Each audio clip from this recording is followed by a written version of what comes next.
The rain hadn't stopped since I arrived. Not a downpour, precisely, but a constant, grey weeping that blurred the edges of Blackwood Sanatorium. It clung to the glass, distorting the already unsettling architecture.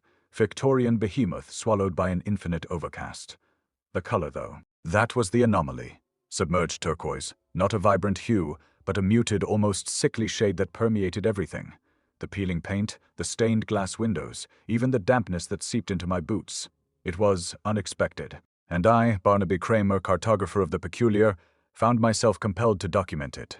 My charcoal scratched across the vellum, attempting to capture the impossible angles of the building. Each stroke felt deliberate, a small act of defiance against the pervasive melancholy that settled over me like a shroud. I'd become accustomed to this feeling, this dull ache of detachment. It served as a buffer, a clinical lens through which to observe the world's more unsettling corners.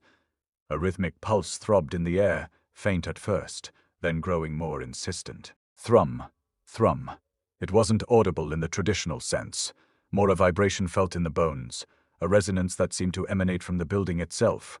I noted it in my journal, alongside the precise coordinates and a tentative hypothesis about structural resonance. I was, after all, a man of logic. The corridors were long, stretching into an oppressive darkness. The air tasted of dust and something else, something vaguely medicinal, overlaid with the sweetness of decay. Each footfall echoed unnaturally, a hollow fifid, amplified by the silence. Thud, thud. I felt eyes on me, a prickling sensation at the back of my neck. Paranoia, undoubtedly. The building's reputation preceded it. Stories of patients lost in the labyrinthine halls, of treatments abandoned and forgotten. The nursery was peculiar, wallpaper patterned with faded, unsettlingly cheerful animals. A rocking horse lay on its side, its painted eyes staring blankly at the ceiling. And then I saw it. A porcelain doll, seated primly in a high chair. It was exquisitely crafted, its face a mask of unsettling serenity. I initially dismissed its stillness as a trick of the light, a consequence of the gloom. I'd seen stranger things in abandoned places. My hand trembled slightly as I sketched it. The meticulous lines of its dress, the delicate curve of its lips, it was perfect, too perfect. Perfect thrum, thrum. Thrum, the pulse intensified, I wrote. Doll exhibits unusual stillness, possible structural anomaly affecting perception. Further observation required. I needed to rationalize it, to reduce the unsettling feeling to quantifiable data. I turned away, intending to move on to the hydrotherapy wing. That is when I saw it. The doll's head, it had rotated slowly. Deliberately, its porcelain eyes, once fixed on the wall, were now fixed on me. The feeling of being watched intensified, a tangible pressure on my skin. A coldness spread through my limbs, a creeping numbness that threatened to paralyze me. The rhythmic pulsing became a hammering in my ears. Thrum, thrum, thrum. A sound so faint I almost dismissed it as a trick of the wind, drifted from the direction of a distant corridor. A giggle, childlike, distorted. It resonated with the turquoise gloom, a discordant note in the symphony of decay. A subtle pull tugged at me, a sensation not of sound, but of direction. As if an unseen doorway beckoned. The porcelain doll's head, it had rotated, slowly, deliberately. Its porcelain eyes, once fixed on the wall, were now fixed on me. I felt a tremor run through my hand, blurring the charcoal line I was attempting to draw across the vellum. The nursery swam slightly, the faded animal wallpaper seeming to ripple in my peripheral vision. It was an optical illusion, of course. A trick of the light exacerbated by fatigue. I forced myself to breathe, to focus on the precise angle of the doll's head, the subtle curve of its painted lips. I tried to rationalize it. A draft, perhaps, an uneven floor causing a slight shift. My hypothesis felt flimsy even as I formulated it. Thrum, thrum, thrum. The pulse hammered against my ribs, a frantic counterpoint to the measured rhythm of my breathing. I adjusted my spectacles, peering closer at the doll. It mirrored my movement, tilting its head almost imperceptibly. A flicker of something twined amusement. TV seemed to play across its painted features. My hand trembled again, this time more violently. The charcoal crumbled, leaving a gray smudge on the page. I cursed softly, the sound swallowed by the oppressive silence. I tried again, sketching the doll's pose, its unsettling stillness, the cat. I caught a glimpse of it then, a fleeting shadow at the edge of my vision, a darkness that seemed to detach itself from the gloom and reform, shifting and swirling like smoke. I pivoted, searching for its source, but found nothing. Just the unsettlingly cheerful wallpaper and the unwavering gaze of the porcelain doll. I attempted to sketch the shadow, but the charcoal refused to cooperate. It crumbled and smeared, the lines blurring into an indecipherable mess. Frustration tightened my jaw. I was a cartographer, a man of precision. To be defeated by a simple shadow, it was unacceptable. Thrum, thrum, thrum. The pulse intensified, vibrating through the floorboards and into my bones. The feeling of being pulled towards something grew stronger. It wasn't a physical tug, but a subtle distortion of perception, as if the very air was bending towards a point beyond my line of sight. I glanced down a corridor I didn't remember seeing before. It wasn't on my initial survey. A new hallway stretching into an even deeper darkness, lined with doors that seemed to breathe. Impossible, I muttered, the word tasting like dust in my mouth. The layout is fixed. I consulted my notes, cross-referencing them with my memory. The corridor wasn't there. It shouldn't be there yet. It was undeniably present, a stark anomaly in the established architecture. A tremor of unease ran through me, a feeling not entirely dissimilar to the one I experienced when charting unstable geological formations. I began to doubt my sanity. The detachment, my carefully constructed shield against the world's unsettling nature, seemed to be cracking. Was I imagining things? Was the isolation, the constant grey weeping of the rain, finally taking its toll? I clung to my cartographic work, to the methodical act of drawing as a means of maintaining control. I forced myself to focus on the doll, on its unsettling perfection. It mirrored my every move. When I shifted my weight, it tilted its head. When I reached for my journal, it extended a tiny porcelain hand. The mimicry was becoming increasingly precise, increasingly deliberate. He, the giggle returned, fainter than before, yet somehow closer. It resonated with the turquoise gloom, a discordant note that sent a shiver down my spine. The pulsing intensified, now accompanied by a new sound foof, the rhythmic rasp of oars pulling through viscous fluid. Swish, swish. It was faint, almost imperceptible, but it was there, layered beneath the thrumming and the giggling. I felt a profound sense of disorientation, a blurring of reality and perception. The corridor beckoned, a silent invitation into the unknown. I felt a compulsion to follow, a magnetic pull that defied logic and reason. The doll's eyes, fixed on mine, seemed to deepen, to absorb the turquoise light and reflect it back with an unsettling intensity. The charcoal snapped, not cleanly, not with the satisfying crack of a brittle break, but with a wet, crumbling sound, as if dissolving in moisture. I stared at the fragmented tip, a miniature grey ruin in my hand. Another pencil, another failure. The meticulous lines I'd been attempting to etch onto the vellum suit in a precise rendering of the doll's unsettling posture disintegrated into a smudge. Preposterous, I muttered, the word swallowed by the pervasive quiet. I tried a different pencil, a harder grade, but the result was the same. The lead crumbled, the graphite smearing across the paper like a stain. The compass, too, refused to cooperate. I held it level, as I had countless times before, yet the needle spun wildly, a frantic dance of disorientation. Whir. The sound was subtle, almost a vibration against my fingertips, but it was undeniable, the feeling of being watched intensified. I glanced at the doll. It hadn't moved, hadn't even tilted its head. It simply Twidey observed, its porcelain eyes reflecting the turquoise gloom. The cat, a flicker of darkness at the periphery, a shadow detaching itself from the wall and reforming with unsettling fluidity. It wasn't a shadow cast by an object. It fatiwasi, the object, a void given form. I turned, searching for its source, but found nothing. The wallpaper, the doll, the unsettling silence. I reached for my journal, intending to record my observations. The silver whistle, clipped to the inside cover, emitted a jarring pulse as my fingers brushed against it. Cree-cree. The sound was brief, almost imperceptible, but it vibrated through my bones, leaving a metallic tang on my tongue. The ink in my pen bled across the page, creating a blotchy, illegible mess. I cursed softly, the sound feeling sacrilegious in the oppressive stillness. The tools, they were failing. My instruments of order, of precision, were betraying me. Was it the pencils, the compass, the ink? Or was it something else? A draught, perhaps? The air was still suffocatingly so. There was no discernible current, no whisper of wind. Yet the pencils crumbled, the compass spun, the ink bled.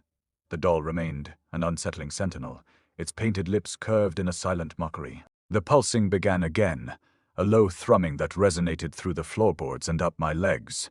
Fofun, thrum, thrum. It was accompanied by the rasping sound, the oars pulling through viscous fluid. Swish, swish. The sound seemed to emanate from the corridor I'd glimpsed earlier, the one that shouldn't exist. I felt the pull again, a subtle distortion of perception, as if the very air was bending towards that unseen doorway. Isolation. It was a familiar companion, a constant shadow in my life. But here, within the confines of this hospital, it felt amplified. The silence pressed down on me, a tangible weight. The lack of sound was more oppressive than any cacophony. I clung to my cartography, to the methodical act of drawing, as a means of maintaining control. But even that was slipping away. I attempted to sketch the cat to capture its shifting form, but my hand trembled too violently. The charcoal crumbled, the lines blurring into an indecipherable mess. The frustration tightened my jaw. I was a cartographer, a man of precision. To be defeated by a shadow, by a malfunctioning pencil, it was an affront. I needed to orient myself. To establish a fixed point of reference, I reached for my sextant, intending to determine the hospital's orientation, to anchor myself to the world. I adjusted the lenses, peered through the eyepiece, and waited for the needle to settle. It didn't. It spun wildly, a frantic dance of disorientation, pointing not towards the sky, not towards the north, but towards a blank wall. A wall that hadn't been there a moment before. The pulsing intensified, the thrumming vibrating through the floor, the oars rasping closer. Swish, swish, swish. The turquoise gloom deepened, pressing in on me, suffocating me. The doll's eyes seemed to glow, reflecting the light with an unsettling intensity. And then, a sound. A low, guttural purr, very close by. The purr deepened, a subsonic tremor against my ribs. It wasn't a feline sound, not entirely. It held a resonance, a vibration that seemed to bypass my ears and lodge directly within my bones. The sextant slipped from my grasp, clattering against the vellum. The blank wall remained, a stark anomaly in the familiar geometry of the room. Frith, thrum, swish, cree. The symphony of malfunction escalated. A scent, sharp, antiseptic, and unsettlingly familiar. It wasn't the generic hospital disinfectant. This was something older, something medicinal, yet subtly wrong. A childhood memory surfaced unbidden, a visceral wave of nausea, the prick of a needle, the cold, sterile steel against my skin, the suffocating scent of ether. I squeezed my eyes shut, willing the sensation away. It clung to me, a phantom weight on my arm. The room seemed to shift, the turquoise gloom intensifying, the shadows deepening. I felt a pull, a subtle but insistent tug, drawing me towards the corridor I'd glimpsed earlier. The cat's shadow elongated, stretching across the floor like a beckoning finger. It wasn't guiding me, it was leading me, its form fluid and unsettling. My legs moved almost without my volition, each step a surrender to an unseen force. My breath hitched. Abrasions. I glanced at my arms, illuminated by the sickly turquoise light. Thin, crimson lines marred the pale skin, like the marks left by a hasty examination. I hadn't felt anything, hadn't noticed them appearing. A phantom memory of a struggle, a fleeting image of sharp metal flashed through my mind. Dismiss it. It was a trick of the light, a manifestation of my anxiety. The corridor, it wasn't on any of my maps. It shouldn't exist. Yet, there it was, a gaping maw of shadow promising. What? I didn't want to know. The pulsing intensified, a relentless pressure against my temples. Thrin, thrum, swish. Thrum, swish. The oars seemed to be rowing faster now, the sound echoing in the hollows of my skull. I fought against the pull, digging my heels into the floor, clinging to the remnants of my rationality cartography. Precision, order. These were my anchors, my defenses against the encroaching chaos. But the foundations were crumbling. The instruments failed, the memories flooded, the shadows beckoned. The medical wing, I'd avoided it consciously, instinctively. The sterile environment, the metallic tang of blood, the hushed whispers of suffering. They were all triggers, echoes of a past I'd tried to bury. But the pull was too strong now, an irresistible current dragging me towards the source of the scent, the source of the dread. The corridor opened into a long, silent hall. Rows of antiquated medical equipment lined the walls, gleaming brass instruments, tarnished silver trays, and glass vials filled with viscous, unknown substances. The air was thick with the scent of antiseptic and something else, something subtly alien. Beep, beep. The rhythmic pulse of the machines filled the silence, a relentless metronome marking the passage of time. I paused, my hand instinctively reaching for my journal. The silver whistle felt cold against my palm. Cree. The sound was muted, almost swallowed by the oppressive quiet, but it resonated within me, a vibration of unease. The cat's shadow danced ahead, a silent guide through the labyrinthine hall, and then I saw it. Lying on the polished floor, gleaming under the turquoise light, a single antique hypodermic needle. Its silver surface was pristine, untouched by dust or decay. It seemed to pulse with a faint internal luminescence. A wave of nausea washed over me, stronger than before. A whispered word. A breath against my ear, too indistinct to understand. A voice laced with an alien cadence, barely audible above the pulsing and the rasping. Barnaby. The antiseptic smell clung to the back of my throat, a metallic rasp that intensified the tremor in my hands. The needle lay where it fell, a silver promise of something I couldn't comprehend. Barnaby. The whisper. A breath against my ear lingered, a phantom vibration against my skull. I swallowed, forcing myself to focus. The maps. They were my anchor. My order, returning to my room, felt like navigating a familiar dreamscape, only the rules had subtly shifted. The turquoise gloom seemed denser, pressing against me like a physical weight. The floorboards groaned beneath my boots, a low, mournful protest against my passage. Creak groan. It wasn't the sound of settling wood, it was the sound of something twin yielding. The room itself. It was wrong. Not dramatically so, but a subtle dissonance that prickled my skin. My desk, usually positioned beneath the single window, was now angled towards the far wall. The vellum sheets, meticulously charted corridors and room layouts, were scattered across the surface, not in the organized piles I'd left them. They were rearranged. A wave of nausea rolled through me. I approached the desk cautiously, my fingers tracing the contours of the scattered maps. The corridors twisted, warped, defying the geometry I knew to be true. A familiar intersection became a dead end. A previously non-existent passage appeared, snaking its way through the heart of the building. It was as if the hospital itself was mocking my efforts, reshaping itself to resist my understanding. I knelt, attempting to re-establish order, to impose my will upon the chaos. Each map felt alien, a distorted reflection of reality. The cat's shadow stretched across the floor, a fluid, unsettling presence. It didn't move, didn't react, simply Twenty observed, its form shifting and reforming with each flicker of the turquoise light. Swish. A sound like silk dragging across stone, emanating from the shadow itself. My fingers trembled as I reached for my three-dimensional model phone, a painstakingly constructed representation of the hospital's layout, built from balsa wood and meticulously measured distances. I'd intended it to be a failsafe, a tangible representation of the environment, but as I turned it over in my hands I realized its futility. The model was obsolete. The structure it represented no longer existed. The walls, they weren't static. I could feel it, a subtle vibration in the floor, a barely perceptible shift in the air. I pressed my hand against the plaster, expecting solidity. Instead, I felt a yielding, a subtle give. The turquoise light pulsed, casting elongated, distorted shadows that danced across the room. A memory surfaced unbidden, a fleeting image of a conversation with my mentor, Professor Eldridge. "Reality, Barnaby," he'd said, his voice raspy with age, "is not what it appears. It is a construct, a framework we impose upon the void. And frameworks, my boy, are inherently fragile." The oars. I heard them again. Faint at first, a whisper in the recesses of my mind. Frin, swish. They grew louder, closer, a rhythmic pulse that resonated within my bones. The sound of rowing oars through viscous fluid. It was absurd, impossible. Yet, it was undeniably Thury. I spun around, searching for the source of the sound. The corridor leading out of the room seemed to stretch into an impossible distance, the turquoise gloom swallowing the far end.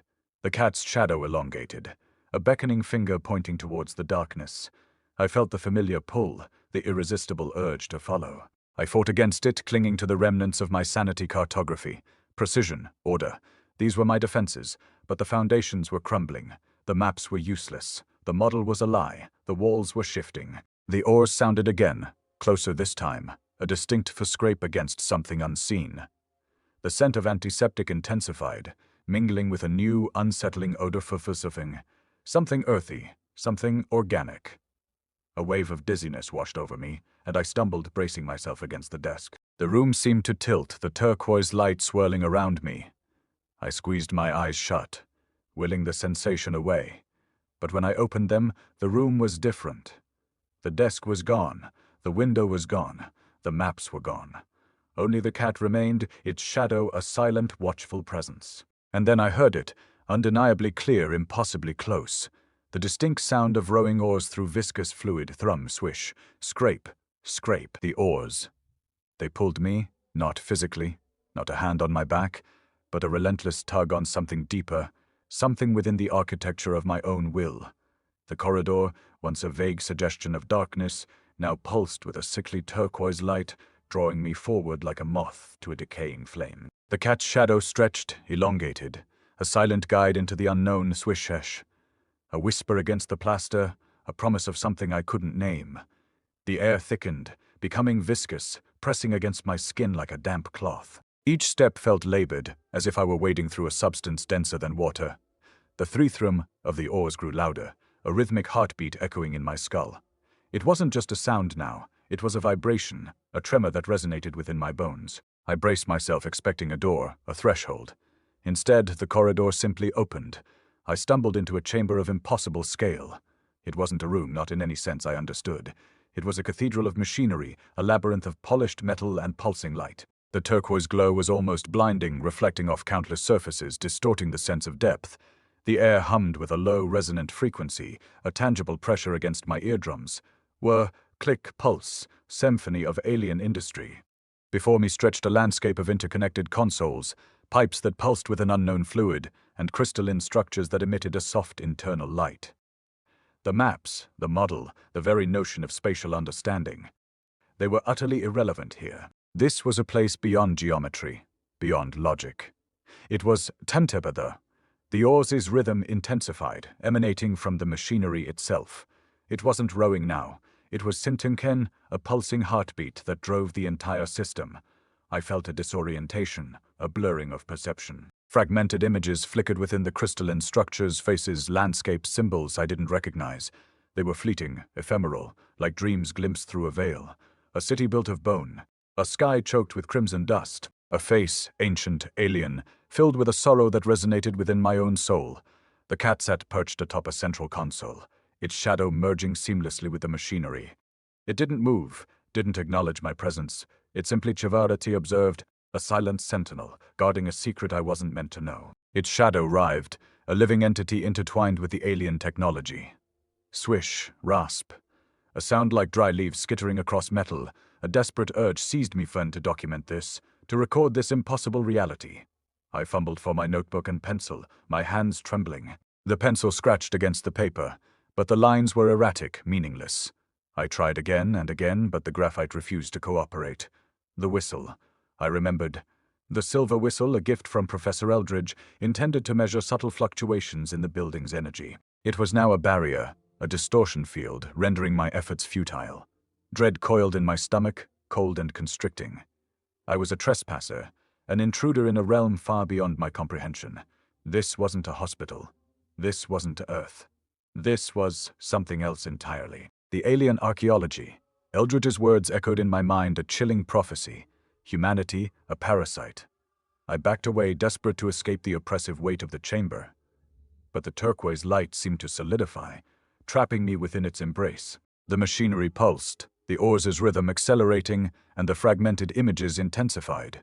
I saw a reflection in a polished metal surface. Not my own face. The face that stared back at me was distorted. Grotesque. It was the porcelain doll's. Its painted eyes, once vacant and lifeless, now burned with an unsettling intelligence. A wave of nausea overwhelmed me, and I staggered backward, clutching my head. Then, a voice, clear, distinct, impossibly close. A single word spoken in a language I didn't understand, yet felt resonated deep within my bones. Ketha, the porcelain doll. It stood before me, an unsettling mirror image. Not a crude imitation, but a flawless replica. Every crease in my brow, every nervous tick of my left eye, perfectly rendered in glazed ceramic. It mirrored my stance, my hesitant step backward, even the slight tremor in my hand as I raised it to shield my eyes from the turquoise glare. Tick, tick, tick, tick. A sound I hadn't noticed before, a relentless metronome marking an unknown passage of time. It seemed to emanate from the machinery itself, a subtle pulse layered beneath the constant thorifua and click. The cat launched. Not with a graceful leap, but a sinuous, almost liquid motion, its shadow detaching from its body and flowing across the polished metal floor. It enveloped the doll, a dark tide swallowing the porcelain form. I watched, paralyzed, as the shadow seemed to die with the doll, the two becoming indistinguishable. It wasn't just a covering, it was an assimilation. The air grew colder, the turquoise light seeming to intensify, pressing against my vision. A horrifying realization dawned. This wasn't mimicry, it was transposition. The doll wasn't simply imitating me, it was becoming Ifabaim. A cold dread seeped into my bones, a certainty that I was losing something vital. The oars' rhythm quickened, a frantic pulse that resonated with the ticking clock, amplifying the sense of impending doom. My breath hitched in my throat, a dry, rasping sound. I reached for the silver whistle, a desperate attempt to disrupt this. This violation, the metal felt cold and slick in my hand. I raised it to my lips, intending to activate it, to unleash its frequency and shatter the illusion. But the cat, with an unnerving swiftness, darted forward. A blur of shadow and fur, a foot rasped by against my fingers, and the whistle was snatched from my grasp. It landed on the metal floor with a dull clink, the sound swallowed by the machinery's hum. A wave of dizziness washed over me. My legs felt weak, my vision blurred. I stumbled, bracing myself against a cold, metallic console. The sensation was draining, as if something was being siphoned from me, leaving me hollow and brittle. I looked down at my hands, noticing they were trembling violently. The skin felt papery fragile. A faint metallic taste coated my tongue. Tick, tick, tick.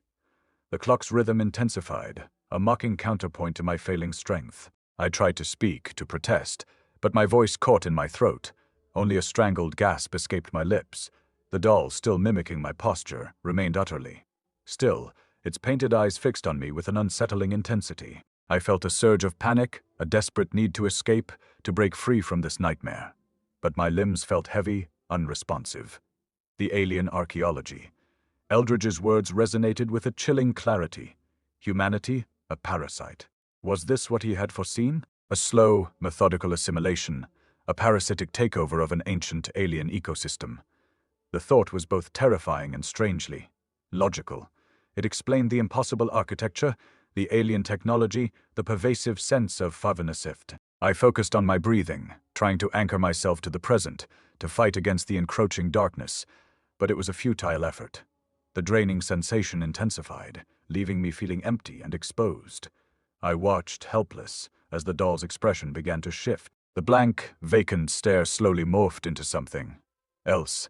The porcelain face, once a perfect replica, began to distort. The delicate lines of the mouth stretched, pulling the cheeks upward.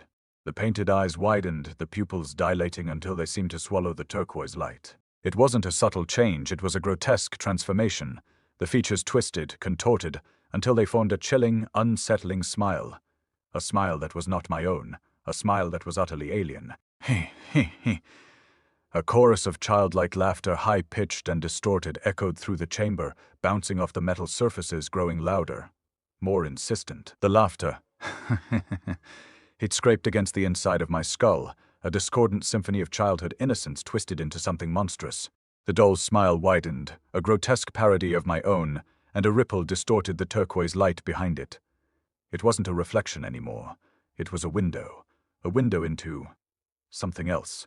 A pressure built behind my eyes, a tightening vice squeezing the air from my lungs. The tick, tick, tick of the clock seemed to burrow into my bones, a physical vibration that resonated with the growing unease. I tried to focus, to analyze, to catalog the phenomena as I would a newly discovered geological formation. But the clinical detachment was fracturing, crumbling under the weight of the sheer wrongness of it all. The distortion in the light coalesced, swirling like smoke caught in a draft. It wasn't just light, it was sound. A cacophony of whispers, fragments of melodies, the ghostly echoes of conversations I'd never had. They layered over each other, a discordant chorus of forgotten voices. A woman's sob, a child's plea, a doctor's hurried pronouncements, all jumbled and distorted, yet undeniably present. It felt as if the hospital itself was exhaling its history, its pain, its secrets. Eldridge's words surfaced: humanity, a parasite. Was this the consequence? Not a violent invasion, but a slow, insidious erosion of reality, a feeding upon the very essence of a place. The silver whistle lay on the floor, a useless trinket. It wasn't a weapon, it was a lock, a frequency lock, preventing something from fully breaking through. Something that thrived on silence, on the absence of a specific tone.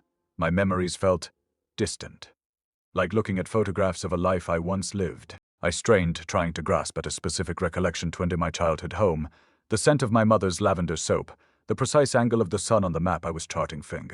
But they slipped away like sand through my fingers. Replacing them were flashes. Alien landscapes. Vast, metallic structures humming with an unknown energy. A sky not of grey but of shifting, iridescent colors. The cat's shadow deepened, expanding to encompass the swirling vortex of sound. It seemed to feed on the distortion, growing darker, more substantial. The forward and forward click of the machinery intensified, a mechanical heartbeat driving the escalating chaos. My hands trembled uncontrollably. The papery skin felt stretched taut over bone, as if I were a marionette with frayed strings. I felt a tug, a subtle but persistent pull towards an unseen doorway. Not a physical doorway, but a shift in perspective. A feeling of being drawn into the swirling vortex, of dissolving into the echoes of forgotten voices. It was terrifying, yet strangely alluring, a siren song promising oblivion. My thoughts fragmented, splintering into 1,000 disconnected shards. I saw a glimpse of myself reflected in the doll's eyes, but the reflection wasn't me.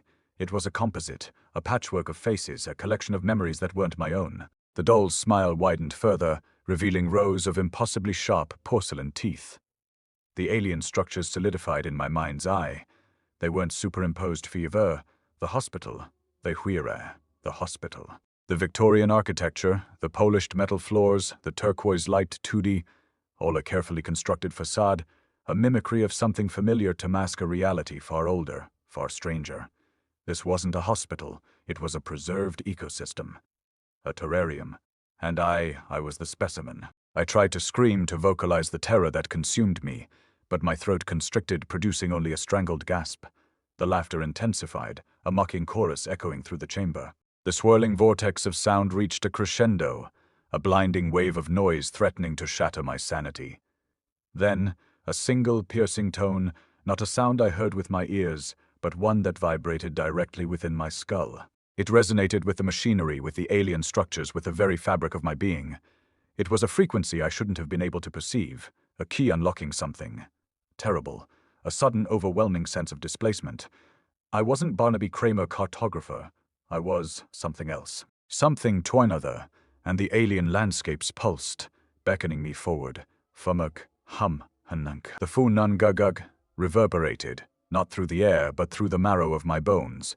It was a resonance, a sympathetic vibration that seemed to unlock something within me, a dormant understanding. The alien structures solidified further, no longer superimposed but interwoven with the decaying grandeur of the hospital.